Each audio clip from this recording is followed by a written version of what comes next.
ॐ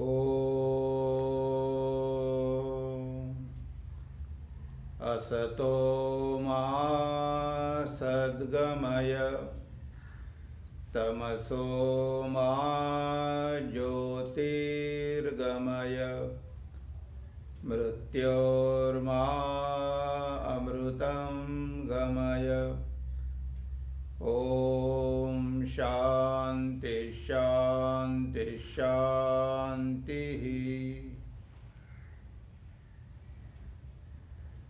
प्रिय बंधू भगिनींनो, नमस्कार।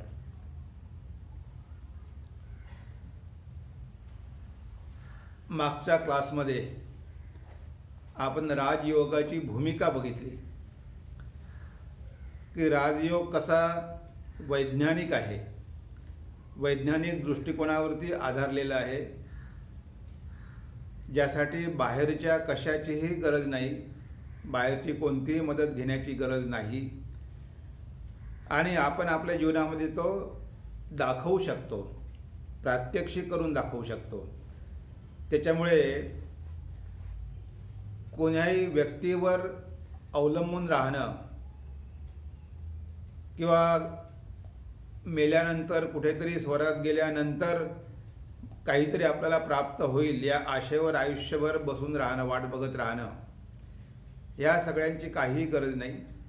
आपण आत्ता आणि इथे राजयोगाचे परिणाम बघू शकतो आणि आपण बघू शकतो, इतरांना पण दाखवू शकतो, असा हा राजयोग वैज्ञानिक दृष्टिकोनावर आधारलेला आहे। आपण चर्चा केली होती की आपण पतंजली योगसूत्राचा अभ्यास करणार आहोत, जरूर करणार आहोत। आपण ध्यान करतो, प्रार्थना करतो, आपण साधना करतो, तरी पण आपल्याला काहीच परिणाम दिसत नाही। आपल्याला वाटते आपली साधना योग्य दिशेनं तर होत आहे ना, की आपल्या साधनेमध्ये कुठेतरी काहीतरी चुकत आहे, कारण इतके वर्षापासून आपण साधना करतो पण आपल्याला काही परिणाम दिसतच नाही। बरोबर आहे, अशी मनामध्ये शंका येणं स्वाभाविक आहे। आपण करतो पण आपण ते व्यवस्थित करत नाही। कोणतीही गोष्ट जर जाणून केली, जाणीवपूर्वक केली, तर आपल्याला यश का नाही मिळणार, परिणाम का नाही दिसणार?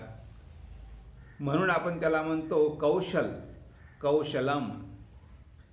तेव्हा हे जे आर्ट अँड सायन्स, ध्यानामागची जी वैज्ञानिक दृष्टिकोन आहे आणि जी कला आहे, ह्या दोन्ही गोष्टी चांगल्या प्रकारे जाणून घेणं महत्त्वाचं आहे, की ज्यामुळे आपल्या ध्यानाची क्वालिटी वाढेल। कारण महत्त्व आहे क्वालिटीला। तुम्ही किती वेळ ध्यान केलं याला महत्त्व नाही, तुम्ही कसं ध्यान केलं। जरी तुम्ही कमी वेळ ध्यान केलं असेल, 10 मिनिटं जरी ध्यान केलं असेल, पण तुम्हाला जर मनाला एकाग्र करण्याची कला माहिती असेल, 10 मिनिटामध्ये तुम्ही मनाला एकाग्र करू शकत असाल, तर एखाद्या व्यक्तीनं 10 तास जरी ध्यान केलं पण जर त्याचं मन भरकटत असेल, त्यापेक्षा तुमचं 10 मिनिटाचं ध्यान कितीतरी पटीनं श्रेष्ठ आहे। पण त्यासाठी आपल्याला ते सायन्स शिकावं लागतं। कोणत्याही गोष्टीमध्ये आपल्याला परफेक्शन पाहिजे असेल तर ती गोष्ट आपल्याला चांगल्या प्रकारे शिकून घ्यावी लागते। अर्धवट ज्ञान असेल तर कसं होईल, शक्य नाही आहे। पतंजली त्यांच्या योगसूत्रामध्ये म्हणतात, सतो दीर्घकाल नैरंतर्य सत्कारा सेवितो दृढभूमी। तुम्हाला जर तुमचं मन म्हणजे चित्तभूमी जर दृढ करायची असेल, तुमचं फाउंडेशन स्ट्रॉंग करायचं असेल, तर तुम्हाला 3 गोष्टीची आवश्यकता आहे। सतो दीर्घकाल नैरंतर्य सत्कारा सेवितो, म्हणजे तुम्हाला ध्यान आयुष्यभर करायचं आहे, तुम्हाला ध्यान निरंतर करायचं आहे आणि तुम्हाला ध्यान श्रद्धापूर्वक करायचं आहे। ह्या 3 गोष्टी असेल तर आपल्याला यश मिळेलच, त्यामध्ये कुठेही काही संशय नाही। सतत चिकाटीनं करत राहायचं आहे। आयुष्यभर करायचं आहे, मध्ये मात्र कुठे ब्रेक द्यायचा नाही, एक दिवसाची सुद्धा गॅप द्यायची नाही. जर आपण मध्ये मध्ये सोडून दिलं तर पुन्हा आपल्याला सुरुवातीपासून मनाला एकाग्र करावं लागेल. आपण जे काही प्रगती केली ती सगळी प्रगती आपली निघून जाईल. तेव्हा सतत करत राहायचं आहे. पण आपण ध्यान किती वेळ करणार? कारण आपण संसारामध्ये राहतो, आपल्याला संसाराची बरीच कामं करावी लागतात आणि ही कामं करता करता आपल्याला वेळच मिळत नाही आणि ही सगळी दिवसभराची कामं केल्यानंतर थकवा पण येतो. ध्यानाला बसल्यानंतर आपल्याला झोप लागू शकते किंवा सगळ्या कामामध्ये मन गुंतलेलं असल्यामुळे मनामध्ये कामाविषयी विचार पण येऊ शकतात. स्वाभाविक आहे. म्हणजे आपल्याला तर काही 24 तास ध्यान करणं शक्य नाही. आपल्याला आपला संसार सांभाळून आपल्याला ध्यान करायचं आहे, भजन करायचं आहे किंवा जे काही आपण करत असू. विद्यार्थी असेल त्याला त्याचा अभ्यास करावाच लागणार आहे. कंपनीमध्ये कोणी काम करत असेल त्याला कंपनीमधलं काम करावंच लागणार आहे. तेव्हा हे सगळं सांभाळून आपल्याला ध्यान करायचं आहे. त्यामुळे आपल्याला जास्त वेळ मिळत नाही. म्हणून स्वामीजींनी छान भूमिका दिलेली आहे की मनुष्याचं सर्वांगीण आध्यात्मिक विकास होण्यासाठी त्यानं काय केलं पाहिजे, ज्याला आपण म्हणू शकतो की सार्वजनिक धर्म, की जो प्रत्येकाच्याच उपयोगामध्ये येईल. हे जे स्वामीजींचं राजयोगाचं पुस्तक आहे, हे स्वामीजीने राजयोगाचं पुस्तक लिहिलेलं आहे. तेव्हा पतंजलीची योगसूत्र घेण्यापूर्वी, कारण पतंजलीच्या योगसूत्रामध्ये आपल्याला खूप सखोल जावं लागणार आहे, तेव्हा ती सूत्र आपल्याला चांगल्या प्रकारे समजली पाहिजे. त्यासाठी आपल्याला मनाची एक भूमिका तयार करावी लागेल. आणि स्वामीजींनी जी काही व्याख्यानं दिलेली आहेत त्यांनी पण पतंजलीच्या योगसूत्रांवर भाष्य लिहिलेलं आहे. पण त्याच्यापूर्वी स्वामीजींनी जी 8 व्याख्यानं दिली आहेत, ती व्याख्यानं म्हणजे या सूत्रांची भूमिका आहे की ज्यामुळे आपलं बॅकग्राऊंड तयार राहील, आपली भूमिका तयार होईल. आपण एका मनाच्या लेवलवर जाऊ. जे योगशास्त्रामध्ये आलेले जे शब्द आहे, जे टेक्निकल शब्द आहे, त्या शब्दाचा अर्थ आपल्याला इथे बघायला मिळेल. म्हणजे मग आपल्याला योगसूत्र समजताना विशेष त्रास होणार नाही, विशेष कठीण वाटणार नाही. कारण आपल्याला जीवनामध्ये साधना तर करायचीच आहे, पण नुसती साधनाच नाही, कारण आपल्याकडे काही नुसतं मन नाही आहे. म्हणून आपल्या मनाचा, बुद्धीचा, हृदयाचा, शरीराचा सगळ्यांचा विकास करून घेणं महत्त्वाचं आहे. आणि हा समन्वय साधण्यासाठीच भगवान श्री रामकृष्ण आणि स्वामी विवेकानंद आलेले होते. बघा, आत्तापर्यंत अशा प्रकारचा समन्वय मला तरी वाटत नाही कुणी साधलेला असेल. प्रत्येकाने एका गोष्टीलाच विशेष महत्त्व दिलं. पण भगवान रामकृष्ण आणि विवेकानंद हे समन्वयाचार्य होते. त्यांनी धर्माधर्मामधला समन्वय साधला, त्यांनी योगायोगामधला समन्वय साधला, उच्च नीच जातीमधला समन्वय साधला, स्त्री पुरुषामधला समन्वय साधला. म्हणजे ते सगळ्यांसाठीच होते. त्यांचा धर्म सर्व समावेशक आहे, सगळ्यांना त्यांच्या धर्मामध्ये स्थान आहे. तेव्हा अशा प्रकारचे अवतार किंवा ऋषी आपल्या वेळेस अवतीर्ण झालेले आहेत. आपलं केवढं हे सौभाग्य आहे की ज्यांच्या चरणाशी बसून, ज्यांच्या पायाशी बसून आपल्याला भारताच्या धर्माचा 5000 वर्षाचा इतिहास आपल्याला बघता येतो. त्यांनी जे काही आपल्याला दिलं आहे ते आत्तापर्यंत ज्या अवतारांनी आणि ऋषीमुनींनी दिलेलं आहे त्या सगळ्यांचा निचोड, त्या सगळ्यांचा सारांश ह्या महापुरुषांनी आपल्यासमोर ठेवलेला आहे. आता आपल्याला आपापली जीवनं घडवायची आहे, कारण त्यांनी संदेश दिला आणि ते निघून गेले. पण मात्र त्यांच्या पावलावर आपण जर पाऊल टाकत जर आपण पुढे गेलो तर नक्कीच आपण आपल्या ध्येयापर्यंत जाऊ शकू. तेव्हा सुरुवातीलाच राजयोगाच्या स्वामीजींनी एक सुंदर धर्माची व्याख्या दिलेली आहे. ती व्याख्या जाणून घेणं फार महत्त्वाचं आहे. आज आपण त्याबद्दलच थोडी चर्चा करणार आहोत. पुढचे 2-3 तास आपल्याला स्वामीजींच्या राजयोगाबद्दल थोडं बघावं लागेल, की ज्यामुळे योगसूत्राचं अध्ययन करण्यासाठी आपली मानसिक तयारी होईल आणि मग आपण थोडं डीपमध्ये जाऊन योगसूत्राचा अभ्यास करायला सुरुवात करू. स्वामीजी काय म्हणतात, राजयोगाच्या सुरुवातीलाच काय म्हणतात, each soul is potentially divine. The goal is to manifest this divinity within by controlling nature, external and internal. Do it either by work or psychic control or philosophy or devotion, by one or more, and be free. That is the whole of religion. Doctrines and dogmas, rituals and books, temples and images are but secondary details. किती स्पष्टपणे स्वामीजींनी धर्माची व्याख्या केलेली आहे बघा. स्वामीजी म्हणतात, प्रत्येक जीव अव्यक्त ब्रह्म होय. बाह्य आणि आंतर प्रकृतीला वशीभूत करून स्वतःचे हे अव्यक्त ब्रह्मस्वरूप व्यक्त करणेच जीवनाचे परम उद्दिष्ट होय. कर्म, उपासना, मनसंयम वा ज्ञान यापैकी कोणत्याही एकाचा व एकापेक्षा अधिकांचा किंवा सर्वच उपायांचा अवलंब करून ते उद्दिष्ट साधा आणि मुक्त व्हा, यातच सगळा धर्म आला आहे. मते, वाद, क्रियाकांड, अनुष्ठाने, शास्त्रे, मंदिरे वा इतर बाह्य गोष्टी केवळ गौण तपशिलाच्या बाबी होत. म्हणजे स्वामीजींनी अगदी आपल्याला खरा धर्म म्हणजे काय हे सांगितलेलं आहे आणि बाकी सगळ्या गोष्टींना स्वामीजी गौण स्वरूपाचं म्हणतात. Images and temples, rituals and books, कर्मकांड, हे सगळं काय म्हणतात स्वामीजी, हे गौण स्वरूपाचं आहे. पण होतं काय, आपण या गोष्टीला जास्त महत्त्व देतो. आपल्याला वाटतं की मंदिरामध्ये गेलं, देवाला प्रणाम केला, देवाची पूजा केली, आपण धार्मिक झालो. तेव्हा नुसतं मंदिरात जाऊन आपण धार्मिक होत नाही.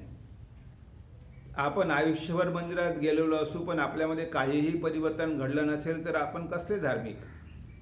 जर आपलं चारित्र्य बदललंच नसेल, मंदिराच्या बाहेर आल्यानंतर आपण जसे आहोत तसेच जर राहत असू तर आपल्या त्या मंदिरात जाण्याला काहीच अर्थ राहणार नाही. म्हणून स्वामीजीने म्हटलं का ह्या दुय्यम गोष्टी आहे. Better to be born in temple but not to die there. मंदिरापासून धर्माला सुरुवात तुम्ही करा पण तिथेच आयुष्यभर अडकून पडू नका. तेव्हा खूप कर्मकांड वाढत चाललेले आपण बघतो. कोणत्याही मंदिरात जा, सकाळपासून संध्याकाळपर्यंत पूजा पूजा पूजा, पुरोहित, हे सगळंच ऑफरिंग चाललेलं आहे, सगळं चाललेलं आहे. आता ते काही वावगं नाही, कारण धर्मामध्ये त्याला पण स्थान आहेच. 3 बाजू आहे धर्माच्या. पहिला आहे कर्मकांड, रिच्युअल्स, दुसरं मिथॉलॉजी आणि तिसरं फिलॉसॉफी. तेव्हा कर्मकांड आहे, पुराण आहे, त्यानंतर तत्त्वज्ञान आहे. ह्या 3ही गोष्टी आहे. पण मात्र आपण त्या तत्त्वज्ञानाला सोडून दिलं आणि नुसतं रिच्युअल्स आणि मिथॉलॉजी ह्याच गोष्टी घेऊन आपण बसलो तर धर्म हे एक मनोरंजनाचं साधन झाल्यासारखं होईल. आणि आज आपण बघतोच आहे, लोक खूप धार्मिक म्हणतात स्वतःला पण त्यांच्या जीवनामध्ये काही परिवर्तन आपल्याला दिसत नाही. तेव्हा धर्माच्या नावावर आज आपण बघतो कितीतरी गोष्टी केल्या जातात. कितीतरी आपले असे अंधविश्वास असतात की ज्याला आपण धर्म म्हणतो. रात्रंदिवस पूजा अर्चा करत आपण आपला वेळ घालवतो, त्याला आपण धर्म म्हणतो. त्यानंतर धर्माच्या नावावर व्यापार करणारे ढोंगी लोक पण बरेच आहेत. बाहेरून दाखवतात की ते खूप महात्मे आहेत, संत आहेत, धार्मिक आहेत, पण मात्र त्यांच्या मनामधला उद्देश दुसराच असतो. धर्माच्या नावावर लोकांना फसवायचं, पैसे कमवायचे, आपला बिझनेस करायचा. त्यामुळे काय धर्म बदनाम होतो आणि चांगले साधू पण बदनाम होतात. कारण लोक म्हणतात की अरे बघा, हे सगळे साधू भगवे कपडे घालून काय करत आहे, लोकांना लुबाडत आहे, लोकांना फसवत आहे.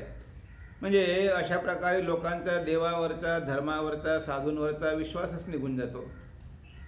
असे काही असतात महात्मे की जे धर्माच्या नावावर काही गोष्टी करतात आणि बिचारे भोळे भाळे लोक त्यांच्या अशा कपटी कारस्थानाला बळी पडतात आणि त्यामध्ये त्यांच्या जाळ्यामध्ये अडकतात.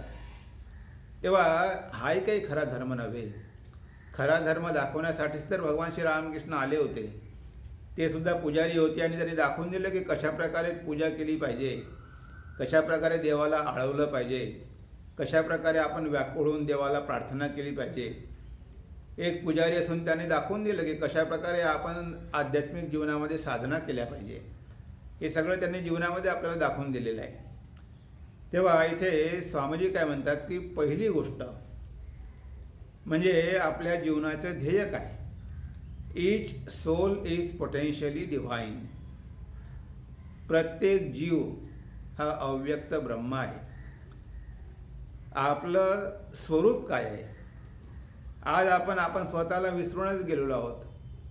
आज आपल्याला आपण काय आहोत हेच माहिती नाही. कुणी जर आपल्याला विचारलं तुम्ही कोण आहात, तर आपण फक्त या शरीर आणि मनाशीच एकात्म होतो आणि मी हे शरीरच आहे, माझं नाव अमुक अमुक आहे, मी अमुक जातीमध्ये जन्माला आलेलो आहे, मी एवढ्या डिग्र्या घेतल्या आहे, मी ही नोकरी केली आहे. ह्या सगळ्या गोष्टी आपल्या शरीराशी संबंधित आहे. याचा आत्म्याशी काहीही संबंध नाही. आत्मा या शरीरापासून वेगळा आहे. पण आपण ह्या शरीराशी एवढे एकात्म झालेलो आहोत की ह्या पलीकडे आपलं अस्तित्व आहे हे आज आपण विसरून गेलेलो आहोत. यालाच तर अज्ञान म्हटलं जातं. अज्ञानामुळे आपण आपलं खरं स्वरूपच विसरून गेलो. आपण ब्रह्मस्वरूप आहोत, आपण आत्मस्वरूप आहोत. जेव्हा स्वामीजी अमेरिकेमध्ये होते त्यांनी त्यांच्या व्याख्यानामध्ये काय सांगितलं. शृण्वन्तु विश्वे अमृतस्य पुत्राः आये धामानि दिव्यानि तस्युः वेदाहमेतं पुरुषं महान्तं आदित्यवर्ण तमसः परस्तात् तमेव विदित्वा अतिमृत्युमेति नान्यपंथा विद्यते अयनाय. ऐका ऐका स्वर्गवासी देवतांनो, ऐका. या पृथ्वीवरील लोकांनो तुम्ही सुद्धा ऐका. तुमच्यासाठी मी एक नवीन बातमी घेऊन आलेलो आहे. एक नवीन संदेश आणलेला आहे. एक तरुण ऋषी उभा राहतो आणि सगळ्या जगासमोर आव्हान करतो. अमृतस्य पुत्रः. अरे तुम्ही अमृताचे पुत्र आहात, तुम्ही अमृताचे अधिकारी आहात, तुम्ही ईश्वराचे पुत्र आहात. तुम्ही पापी नाही, तुम्ही साधारण जीव नाही, तुम्ही यत्किंचित जीव नाही, तुम्ही हे जड शरीर नाही. तुम्ही तर या विश्वाचे मालक आहात, या विश्वाचे स्वामी आहात. तुम्ही स्वतःला कसे काय विसरून गेलात. तुम्ही राजकुमार आहात, तुम्ही राजाचे पुत्र आहात, तुम्ही कसे स्वतःला विसरला. अमृतस्य पुत्र. मी त्या सत्याला, त्या भगवंताला मी जाणलेलं आहे. वेदाहमेतं पुरुषं महांतं. त्या महान पुरुषाला मी जाणलेला आहे. कसा आहे तो. आदित्यवर्ण तमसः परस्तात्. आदित्यासारखा ज्योतिर्मय आहे तो पुरुष. आदित्यवर्ण आणि सगळ्या अंधकाराच्या अज्ञानाच्या पलीकडे आहे. तमसः परस्तात्. तमेव विदित्वा अतिमृत्युमेति. त्याला जाणून घेतल्यामुळेच तुम्ही या मृत्यूच्या जाबड्यातून सुटणार आहात.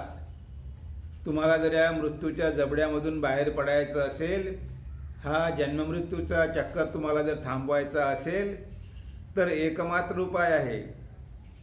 त्या तुमच्या हृदयामध्ये स्थित असलेल्या त्या भगवंताला जाणा. नान्यपंथा विद्यते अयनाय. त्याशिवाय दुसरा कोणताही मार्ग नाही. जोपर्यंत तुम्ही स्वतःला ओळखत नाही, जोपर्यंत तुम्ही आत्मसाक्षात्कार करत नाही, जोपर्यंत तुम्ही भगवंताला जाणून घेत नाही, तोपर्यंत परत परत परत तुम्हाला या जगामध्ये यावंच लागेल. पुनरपि मरणं पुनरपि जननं पुनरपि जननी जठरे शयनं ये संसारे खलुदुस्तारे पाही मुरारे. तेव्हा या जगामध्ये पुन्हा पुन्हा जन्म ग्रहण करावा लागेल, पुन्हा पुन्हा मृत्यू ओढवेल. आणि जन्म मृत्यू जरा व्याधी हे चक्र मात्र कधीही खंडित होणार नाही. तेव्हा ही एक तुम्हाला सुवर्ण संधी आहे भगवंताने दिलेली, की ह्या मनुष्यजन्म तुम्हाला मिळालेला आहे, अगदी दुर्मिळ आहे. ह्या जन्मामध्ये मुक्त होण्यासाठी प्रयत्न करा. दुर्लभम त्रयमेवैतद देवानुग्रह हेतुकम मनुष्यत्वम मुमुक्षुत्वम महापुरुष संश्रय. शंकराचार्य विवेक चूडामध्ये म्हणतात की हा मनुष्य देह, मुक्त होण्याची इच्छा आणि महापुरुषांचा संग, ह्या तीन गोष्टी या जगामध्ये अतिशय दुर्मिळ आहे. भगवंताच्या कृपेमुळेच आपल्याला या तीन गोष्टी प्राप्त होऊ शकतात. तुम्हाला मनुष्य देह लाभलेला आहे. आता जीवनाचं ध्येय ठीक करा. आणि स्वामीजींनी सांगितलं आहे, each soul is potentially divine, the goal is to manifest this divinity within. जीवनाचा उद्देश काय आहे की अंतर्निहित अव्यक्त ब्रह्माला, अव्यक्त भगवंताला व्यक्त करा, प्रकाशित करा. अजून त्याने धर्माची काय सुंदर व्याख्या केलेली आहे. Religion is the manifestation of divinity already in man. धर्म म्हणजे मनुष्याच्या हृदयामध्ये विराजमान असलेल्या त्या भगवंताचा साक्षात्कार करणं, टू मॅनिफेस्ट, त्याला प्रगट करणं, हाच तर खरा धर्म आहे. Religion is realisation. साक्षात्कार हाच खरा धर्म आहे, अनुभव हाच खरा धर्म आहे. आपला धर्म, हिंदू धर्म अनुभूतीवरती अवलंबून आहे, कशाच्याही विश्वासावर, श्रद्धेवर अवलंबून नाही. मेल्यानंतर स्वर्गात जाल, तिथे मग तुम्हाला देवाचं दर्शन होईल, मग तुम्ही तिथेच वैकुंठात राहाल, ह्या गोष्टी आपला धर्म मानायला तयार नाही. जर देव आहे, जर आत्मा आहे, मी त्याला या जन्मामध्येच का बघू नये, मी मरेपर्यंत त्याची वाट का बघावी. तेव्हा आपल्याला इथेच हे ध्येय साध्य करून घ्यायचं आहे. आणि पृथ्वीच अशी एक आहे कर्मभूमी की ज्या ठिकाणी आपल्याला हे शक्य आहे. बाकी सगळ्या तर भोगभूमी आहे. तुम्ही काही पुण्य केलं असेल, त्या पुण्याच्या कर्मामुळे तुम्ही स्वर्गात जाल, पण ते पुण्य संपल्यावर पुढे काय. क्षीणे पुण्ये मर्त्य लोके विशंती. तुमचं पुण्य क्षीण झालं की तुम्हाला पुन्हा या मर्त्य लोकामध्येच परत यावं लागणार आहे. जर खूप वाईट कर्म केलेले असेल तर एखाद्या पशु पक्षी अशा योनीमध्ये जन्म घ्यावा लागेल. 84 लक्ष योन्या आहे. त्या योनीमध्ये त्या कर्माचे भोग भोगावे लागतील. पण ते भोग भोगून झाल्यानंतर पुन्हा त्याला मनुष्यच व्हावं लागेल. म्हणजे ह्याच मनुष्य जन्मामध्ये आपल्याला ईश्वरलाभ करून घेण्याची संधी आहे. कारण स्वर्गामध्ये एवढे सुख आहेत की त्यांना ईश्वरलाभाची गरज वाटतच नाही. त्या स्वर्ग सुखामध्येच ते रमतात. आणि नरकामध्ये तर त्यांना शक्यच नाही, त्यांचं शरीरच त्यासाठी फिट नाही आहे. तेव्हा हाच एकमात्र जन्म आहे मनुष्य जन्म, की ज्यामध्ये आपण काहीतरी करू शकतो. आणि हा जीवनाचा गोल, हा जीवनाचं ध्येय आपण ठरवलं पाहिजे. आणि ते ध्येय प्राप्त होईपर्यंत आपण कुठेही थांबता कामा नये. स्वामीजी काय म्हणतात, arise awake and stop not till the goal is reach. उठा. किती दिवस या अज्ञानाच्या निद्रेमध्ये तुम्ही झोपणार. किती तुमचे जन्म या अज्ञानाच्या निद्रेमध्ये निघून गेले जरा कल्पना करा. किती वेळा तुम्हाला या मायेनं फसवलं, किती वेळा तुम्हाला बंधनात टाकलं, किती वेळा तुम्हाला जीवनामध्ये धक्के खावे लागले, किती वेळा तुम्हाला जीवनामध्ये दुःख भोगावे लागले. आता हे एवढं सगळं बघून, अनुभव घेऊन काही शिकणार नाही. हा जन्म असाच वाया घालवणार. म्हणजे काय आपल्याला बुद्धी आहे की नाही. जर आपल्याला बुद्धी असेल तर आपल्याला कळेल या जगाचं स्वरूप कसं आहे. हे सगळं जीवनामध्ये आपण बघतो आहे. सुख पाहता जवा एवढे, दुःख पर्वता एवढे. या जगामध्ये जवा एवढं सुख आहे आणि पर्वता एवढे दुःखच आहे. हा आपल्या सगळ्यांचा अनुभव आहे. आणि हे सगळे अनुभव घेऊन सुद्धा आपण जागं होत नसेल तर याला काय म्हणावं, याला काय माणूस म्हणावं. आपली चेतनाच जागी होत नसेल. आपल्याला कळतं सगळं पण वळत नाही. सगळं माहिती असतं पण मात्र तेच आवडतं. ठाकूर म्हणायचे की जो शेणामधला किडा असतो त्याला शेणामध्येच राहणं आवडतं. त्याला जर बाहेर काढून जर फुलावर ठेवलं तर तो मरेल तिथे. म्हणजे ह्या सगळ्या गोष्टींचा अनुभव घेतल्यानंतर सुद्धा आपल्याला काही जागच येत नाही. आपण झोपलेलोच आहोत. आपण असं जर झोपलेलो राहिलो तर आपले किती जन्म असे व्यर्थ निघून जातील. आता तरी जागा व्हायला पाहिजे. म्हणून स्वामीजी म्हणतात, उठा, जागे व्हा आणि ध्येय प्राप्त होईपर्यंत थांबू नका. मध्ये कुठेही थांबू नका. ध्येय तुम्हाला प्राप्त करून घ्यायचंच आहे. आणि ठीक आहे, तुम्ही प्रयत्न केले, मन प्राण देऊन प्रयत्न केले. या जन्मामध्ये समजा तुम्हाला ध्येय सिद्ध झालंही नाही, प्राप्त झालंही नाही, तरी काहीच गमावलं नाही. तुम्ही या जन्मामध्ये जे काही केलेलं आहे ते तुमच्यासोबतच जाणार आहे. बाकी सगळ्या गोष्टी इथेच तुम्हाला सोडून जावं लागणार आहे. पण जे काही तुम्ही चांगलं कर्म केलेलं असेल, जी काही साधना केलेली असेल, ती तुमच्यासोबत जाणार आहे. तेव्हा इथे स्वामीजी म्हणतात की प्रत्येक जीव हा अव्यक्त ब्रह्म आहे. त्या अव्यक्त ब्रह्माला जाणून घेणं हेच प्रत्येक जीवाचं कर्तव्य आहे. त्याला प्रगट करणं. कशा प्रकारे प्रगट करायचं? Controlling nature external and internal. बाहेरच्या प्रकृतीवर आपण कंट्रोल करायचा, संयम करायचा, ताबा मिळवायचा. आणि आपली आतली प्रकृती, जसं तुकाराम महाराज म्हणतात, अंतरे बाहिरे युद्धाचा प्रसंग. कारण बाहेर आपल्याला प्रलोभन आहे.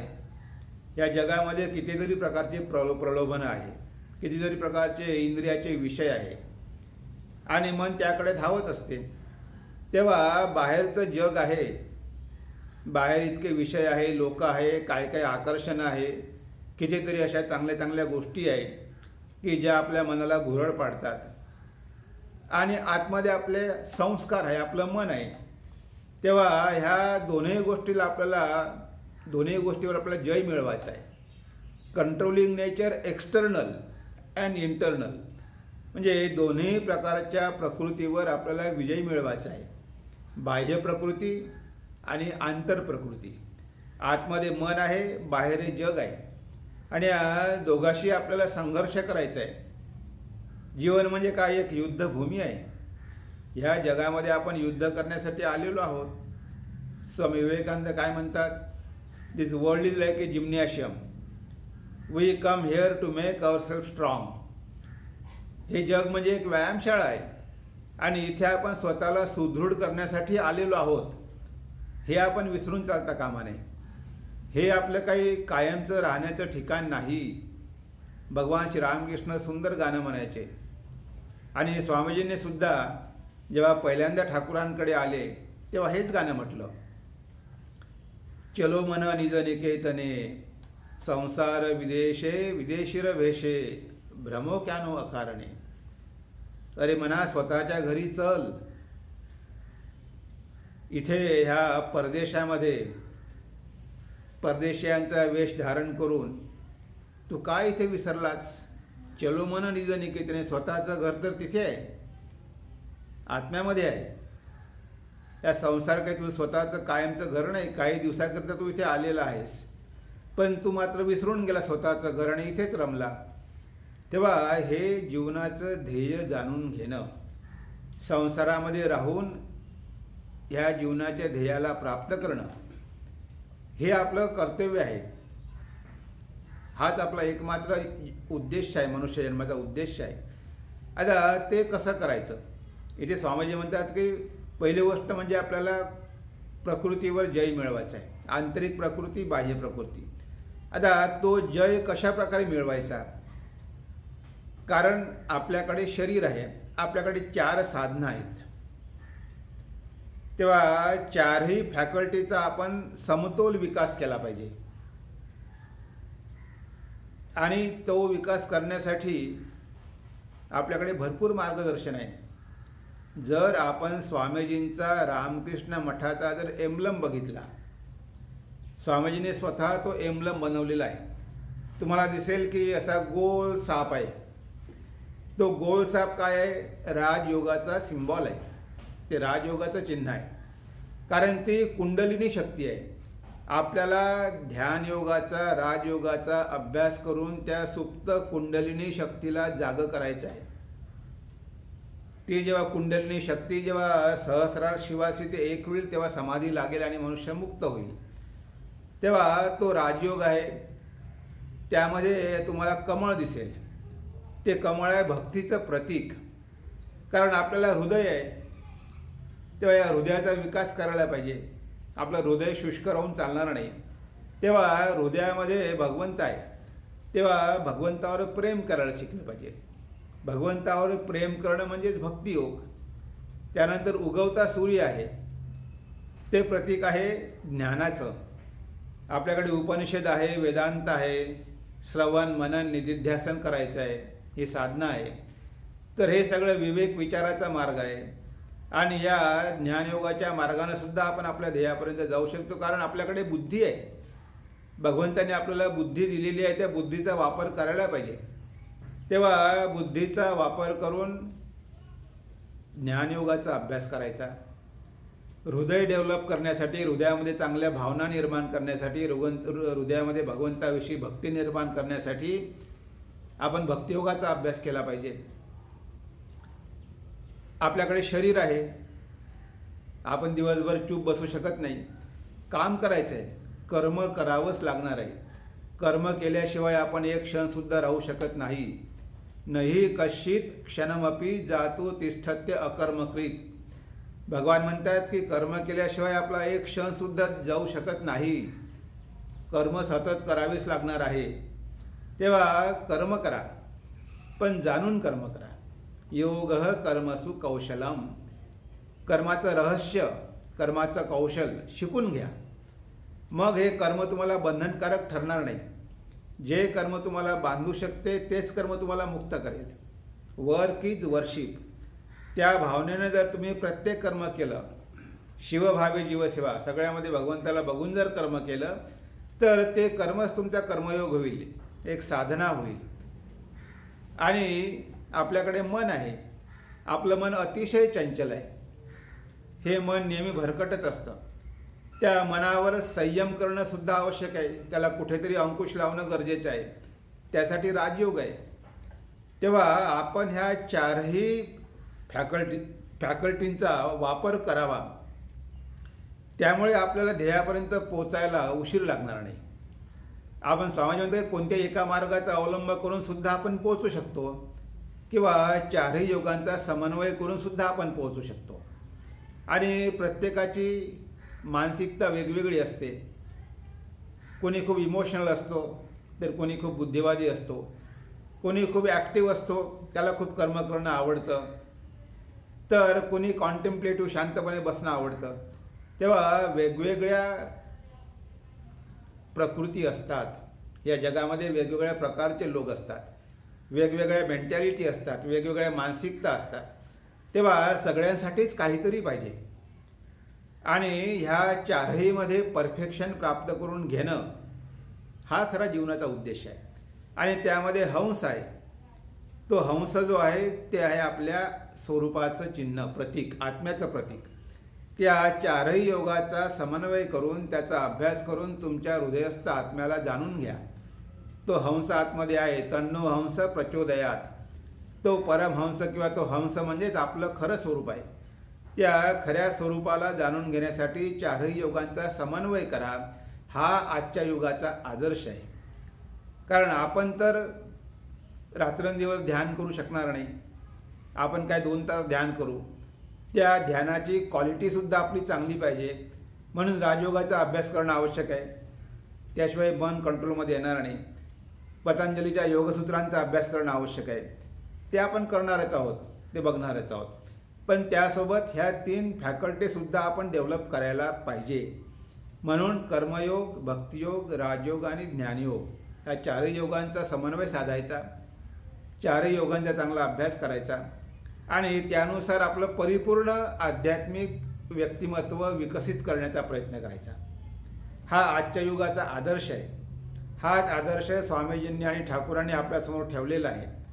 आणि बाकी ज्या गोष्टी आहेत त्या सगळ्या गौण आहे. त्याला तेवढं विशेष महत्त्व देऊ नका. चमत्कार असेल, ढोंगी साधू असेल, काय काय असेल जगामध्ये, अंधविश्वास असेल, खूप कर्मकांड असेल, त्या गोष्टी राहणारच आहे. पण त्या गोष्टीला विशेष महत्त्व देऊ नका, त्यामध्येच अडकून पडू नका. पुढे पुढे जात राहा, काहीतरी प्राप्त करून घ्या. जर तुम्ही ते करू शकलात तर तुम्ही खरोखर धार्मिक म्हणता येईल. धर्मापेक्षा आपण म्हणतो की आध्यात्मिक म्हणता येईल. आपल्याला आध्यात्मिक व्हायचं आहे, नुसतं धार्मिक होऊन चालणार नाही. नुसतं रुद्राक्षाची माळा घातली, विभूती लावली, डोक्यावर टिळक लावला म्हणजे काही मनुष्य धार्मिक होत नाही. तेव्हा आपल्याला आध्यात्मिक व्हायचं आहे. आपलं आंतरिक परिवर्तन व्हायला पाहिजे. आपलं व्यक्तिमत्व पूर्णपणे बदलून जायला पाहिजे. तेव्हा खरं आपण म्हणू शकतो की आपण खरं खरं धार्मिक आहोत. म्हणून स्वामीजींनी राजयोगाच्या सुरुवातीलाच आपल्याला स्पष्टपणे सांगितलेलं आहे की कसल्या प्रकारचा धर्म आपण जीवनामध्ये आचरण केला पाहिजे. आपण अभ्यास करणार आहोत राजयोगाचा, कारण तो सुद्धा एक भागच आहे. आपल्याला मन आहेच, अतिशय महत्त्वाचं आहे. ते मनच आपल्याला या जगामध्ये सुख शांती प्राप्त करून देणार आहे. तेव्हा त्या मनाला कंट्रोलमध्ये ठेवणं अतिशय आवश्यक आहे. त्यासाठी राजयोगाचं अध्ययन केलंच पाहिजे. पण माझी तुम्हाला विनंती आहे की राजयोगासोबतच बाकी योगांचं सुद्धा अध्ययन करा. जर तुम्ही वचनामृत वाचलं तर तुम्हाला दिसेल की चारही योगांचा सुंदर समन्वय ठाकूरांनी केलेला आहे. तेव्हा ठाकूर म्हणायचे की एखाद्याजवळ जर बासरी असेल आणि तो नुसता एकच स्वर काढत असेल, पो पो पो, त्याच्यामध्ये काही आनंद नाही आहे. त्या बासरीला 7 छिद्र आहे, तुम्ही 7 स्वर काढू शकता, पण तुम्ही एकच स्वर घेऊन बसला पो पो करत आयुष्यभर, त्याला काही अर्थ आहे का? तेव्हा ह्या सगळ्यांचा समन्वय तुम्ही साधा. चारही योगांचा समन्वय साधा. चारही योगामध्ये परफेक्शन प्राप्त करा. म्हणजे काय होईल, लवकरात लवकर ध्येय प्राप्त करता येईल.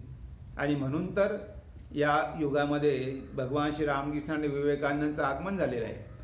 तेव्हा आपण पुढे जे आपले काही क्लासेस होणार आहेत, आपण आज राजयोगाच्या पुस्तकाला स्वामींची सुरुवात केली आणि सुरुवातीला स्वामीजींनी हे सुंदर प्रकारे धर्माची व्याख्या दिलेली आहे.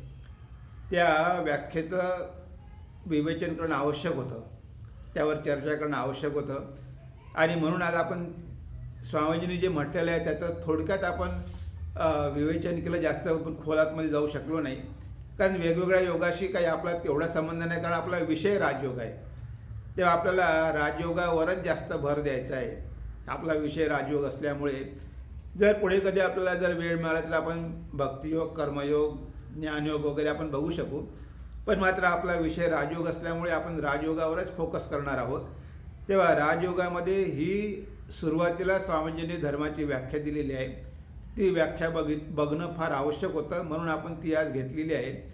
पुढच्या काही क्लासेसमध्ये स्वामीजींनी राजयोगावरती जी काही थोडीफार लेक्चरं दिलेली आहेत, एक 7 की 8 लेक्चरं दिलेली आहेत, त्या व्याख्यानाचा आपण जर संक्षिप्तपणे अभ्यास केला तर एक मनोभूमिका तयार होईल की ज्यामुळे आपल्याला पतंजलीची योगसूत्र समजायला सोपं जाईल.